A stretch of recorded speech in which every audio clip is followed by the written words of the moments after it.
Ever felt the presence of something unexplainable? Stay tuned to uncover chilling tales from others who have.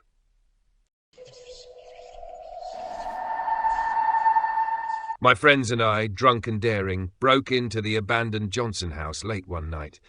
Armed with a Ouija board, we thought it would be a laugh, a thrill to shake up our small-town boredom.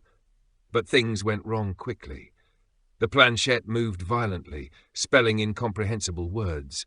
The air grew cold, the candles flickered, and then the shadows in the room began to deepen. A figure emerged from the darkness, only a floating bust. Its red eyes glowed like embers, and where its mouth should have been, purple smoke swirled ominously. It hovered over one of my friends, its form bending, inspecting him. He screamed, breaking the heavy silence, and we bolted, abandoning everything in our panic. The next morning, guilt gnawed at me. I returned alone and buried the board in the backyard, thinking that would be the end of it. Weeks passed, and I tried to forget, but then a new family moved into the house, unaware of the dark energy lingering within. Emily, their teenage daughter, started showing up at school with pale cheeks and shadowed eyes. She confided in me about strange whispers, objects moving, and one night, a blood-curdling scream. But what chilled me most was her description of a figure hovering in her room, its glowing eyes fixed on her. One night she ran to me, tears streaming down her face. "Please, help me. It won't leave me alone," she begged, clutching my arm desperately. Her parents dismissed her fears, blaming stress, but I knew better. I convinced my friends we had to fix it. We returned to the house, unearthed the Ouija board from the backyard, pristine, as if untouched by dirt, and prepared to close the session. The house felt alive, oppressive.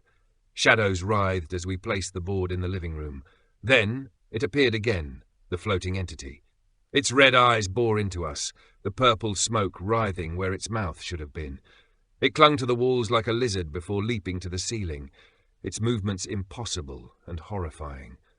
Our hands shook as we moved the planchette, reciting the closing words. The air thickened, pressing in on us as the shadows crept closer.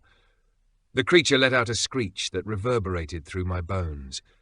Just as the ritual ended, the candles extinguished, and silence fell, a silence so complete it felt unnatural. In the days that followed, the disturbances stopped.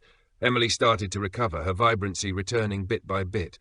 Her family began to believe the worst was over. But then Emily's mother announced she was pregnant. At first, it seemed like a joyful sign of a new beginning, but the house still felt wrong. The air carried an unnatural weight, as if something lingered. Passing by, I caught fleeting movements in the corners of my vision. Faint whispers seemed to follow the wind. And now, I wonder, did we really banish the entity, or did we merely force it to change?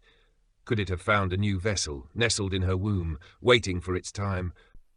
If this chilling tale gave you goosebumps, don't forget to like, subscribe, and turn on notifications for more stories like this. Thank you for tuning in to Ghostly Echoes.